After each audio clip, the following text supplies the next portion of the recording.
예수님께서 사람들을 위로하시는 아주 유명한 말씀입니다.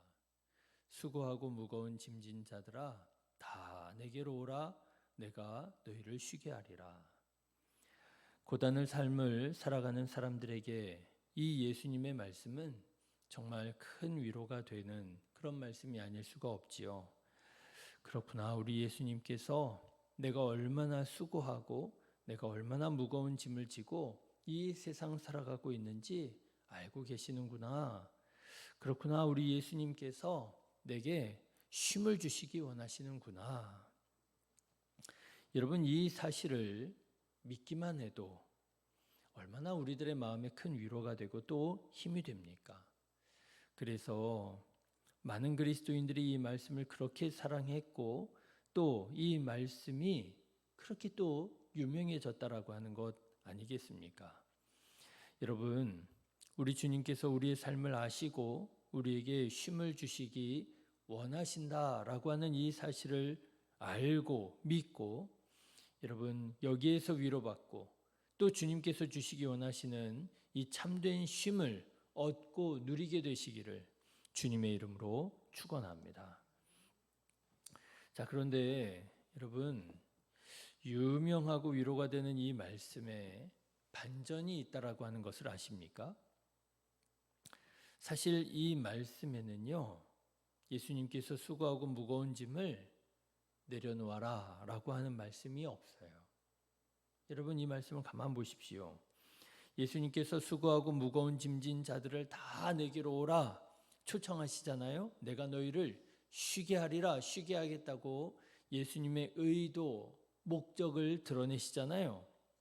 자, 그런데 오늘 말씀을 가만 보면은요, 그 수고하고 무거운 짐을 가지고 주님 앞에 나온 자들에게 야, 너희 얼마나 무거운 짐을 지고 있니? 그 짐을 내려놔라. 그 짐을 내려놓고 쉼을 얻으라 라고 하는 말씀이 없더라고 하는 거예요. 그냥 생략이 된 거겠죠. 우리는 보통 그렇게 생각하지 않습니까? 그렇게 읽지 않습니까? 그런데 여러분 오늘 말씀을 또 보십시오. 내려놓으라고 하는 말씀은 없고요. 어떤 말씀이 있어요? 짐을 지라는 말씀이 또 있어요.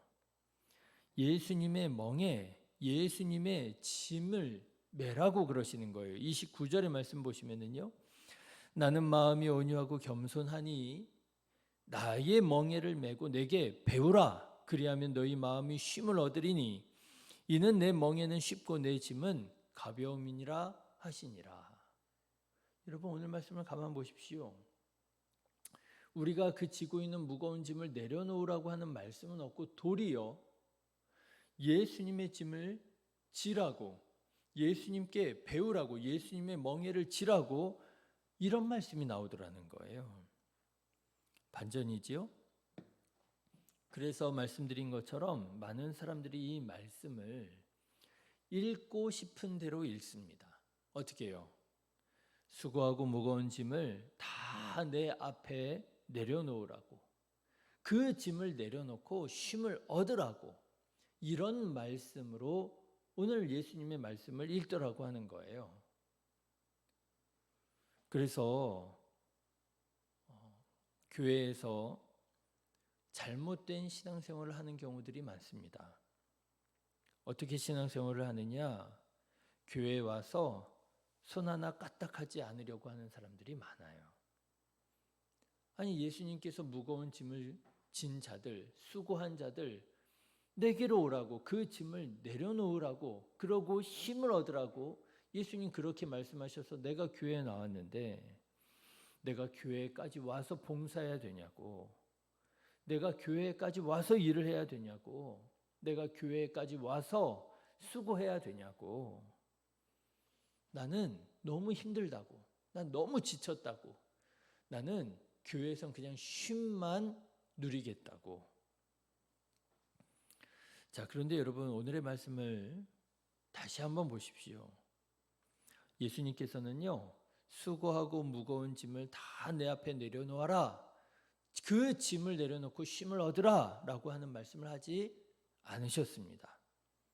도리어 예수님의 멍에 예수님의 짐을 지라고 예수님에게서 배우라고 말씀하셨습니다. 이것을 말씀 그대로 읽을 필요가 있어요. 그래서 이 말씀을 알고 보면 이게 위로의 말씀이 아니라 부담의 말씀이 된다는 사실을 깨닫게 됩니다. 아유, 그렇지 않아도 내가 진 짐이 참 많은 것 같은데, 내 삶이 그렇게 무겁게 여겨지는데 예수님께서는 또 예수님의 짐까지 멍에까지 지라고 또 이렇게 말씀하시는구나. 그래서 이게 위로가 되지 못하고 쉼이 되지 못하는 경우가 있어요. 자, 그런데 왜 이런 일들이 일어나느냐? 왜 우리는 성경을 이렇게 읽고 왜 우리가 성경을 바로 읽을 때 이게 쉼이 되지 못하고 부담이 되고 또 마음이 불편해지느냐? 왜냐하면요, 예수님께서 말씀하신 짐에 대한 오해 때문에 그런 거예요. 여러분, 여기에서 예수님께서 말씀하신 짐은 우리가 생각하는 그런 짐과 다른 짐이에요. 여러분, 우리가 생각하는 짐은 어떤 짐입니까? 이 세상을 살아가면서 우리가 져야 할 삶의 무게를 말하잖아요. 근데 여기에서 예수님께서 말씀하신 짐은요, 삶의 무게가 아니라 율법의 짐을 의미하는 겁니다. 여기에서 말하는 예수님께서 말씀하시는 짐은 하나님의 말씀을 말하는 거예요. 당시 유대인들은 하나님의 말씀이죠, 율법을 짐처럼 지고 신앙생활을 했더라는 것입니다. 여러분, 마태복음 23장에 보면은요, 예수님께서 이런 말씀을 하세요.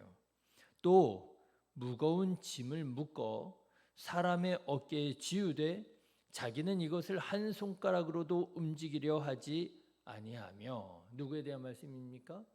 당시 종교 지도자들에 대한 말씀이에요. 예수님께서 당시 종교 지도자들에게 대하여 뭐라고 말씀하시느냐 하면 하나님의 말씀을 짐으로 만들어 가지고 사람들에게 지우게 하는 자라고 말씀하시는 거예요. 그러면서 정작 자기 자신은 그 하나님의 말씀을 한 손가락도 순종하지 않으려고, 까딱하지 않으려고 한다라고 하는 예수님의 말씀입니다.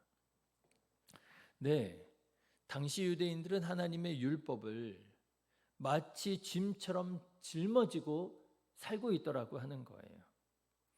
여러분, 하나님의 율법은 본질적으로 사람에게 짐이 아닙니다.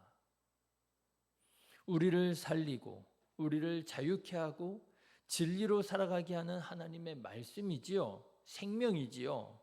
그런데 그 마음과 그 정신을 잃어버리고 행위만 남을 때 행동 강령처럼 되어서 이게 짐이 되고 멍에가 되더라고 하는 거예요. 그래서 예수님께서는요, 하나님의 말씀, 하나님의 율법을 짐처럼 지고 살아가는 사람들의 수고를 아시고 쉬게 하리라 말씀하시면서도, 그러면서도 하나님의 율법을 하나님의 마음과 그 정신을 따라서 새롭게 해석해 주시면서 내 짐을 지라고 내 멍에를 배우라고 말씀하시는 거예요. 그 짐을 내려놓아라 하지 않으시는 거예요. 왜요? 그게 하나님의 말씀이거든요. 다시 말하자면 예수님은 하나님의 말씀을 의무로, 짐으로 지지 말고 하나님의 말씀의 정신과 마음, 뜻을 따라서 기쁨과 감사함으로 지고 살아가라 라고 말씀을 하시는 거예요. 그럴 때에야 정말 참된 우리들의 마음의 안식이 되고 쉼이 될 수 있다라고 하는 것이지요. 그런데 가만 보면은 오늘날에도 많은 그리스도인들이 이 예수님의 말씀을 오해하고 어떻게 신앙생활하느냐, 말씀드린 것처럼 내가 지고 있는 모든 것을, 의무를, 책임을 다 내려놓아야 쉼을 얻을 수 있는 것처럼 생각하더라고 하는 것입니다. 아무 일도 하려고 하지 않아요. 아무것도 배우려고 하지 않아요. 그냥 덜어내려고만 해요. 그렇지 않습니까? 요즘에 젊은 세대는요, 우리 지금 여기 계시는 우리 권사님, 장로님 세대랑 조금 다릅니다. 요즘 젊은 세대는요, 오히려 불교, 힌두교 이런 종교, 이런 문화, 이런 철학을 오히려 더 자기네들한테 맞는다고 생각하는 경향이 있어요. 왜요? 불교나 힌두교나 이런 철학에서 마음을 비우라고 얘기하잖아요. 그 마음을 비우라고 하는 데에서 상당한 쉼을 경험하더라고 하는 거예요. 아무 생각하지 말라고. 지금 이 시간 아무 생각하지 말라고. 지금 당신을 짓누르는 모든 마음의 짐을 다 내려놓으라고. 그저 이 시간 마음을 비우고 그냥 공허하게 그냥 그렇게 있으라고. 그러면 마음의 평안을 얻게 된다고. 그래가지고 무슨 뭐 이런 거 있잖아요. 마음 수련 이런 거 있잖아요. 그런데 실제로 그렇게 마음을 비우면 누려지는 쉼이 있거든요. 그런데 여러분, 교회도 그런 어떤 분위기를 따라가는 것처럼 그런 분위기가 있더라는 거예요. 교회에서도요, 아무것도 하려고 하지 않아요. 그냥 다 마음을 비우면 누려지는 쉼을 즐기려고 하고요. 여러분, 아닙니다. 그것은요, 기독교 영성이 아니에요. 물론 기독교 영성에도 비움이라고 하는 게 있어요. 회개가 있고요, 비움이 있습니다. 그렇지만 기독교 영성에서는 비움이 목적이 아니에요. 채움이 목적이지요. 기독교 영성에서의 참된 삶은 하나님의 사랑으로 채우고 성령으로 충만하고 하나님의 말씀으로 살아갈 때 그때 우리의 영이 쉼을 얻고 해방하고 자유를 맛보고 우리는 이것이 기독교 영성이지요. 아무것도 하지 않는다고 쉼을 누린다? 기독교에서는 그렇게 말하지 않습니다. 여러분, 오늘 말씀을 보세요. 오늘 말씀이 바로 그 증거예요. 예수님께서는요, 하나님의 말씀을 내려놓으라고 하지 않습니다. 그 하나님의 말씀을 무거운 짐처럼 지고 있는 게 문제라는 것이지요. 예수님에게 와서 제대로 하나님의 말씀 그 정신을 배우면 무겁게만 여겨졌던 그 하나님의 말씀이 가벼운 짐이 되고 그게 쉼이 된다고 예수님께서 말씀하고 또 가르치시는 것이지요. 저는 오늘 말씀을 준비하면서 오늘 우리는 하나님의 말씀을 어떻게 받아들이고 살아가고 있는가 묻지 않을 수가 없었어요. 여러분, 혹시 오늘 우리에게 하나님의 말씀이 짐이 되고 있습니까? 아니면 쉼이 되고 있습니까? 어떠세요? 여러분, 주일 성수라고 하는 말이 있잖아요. 주일을 거룩하게 지킨다.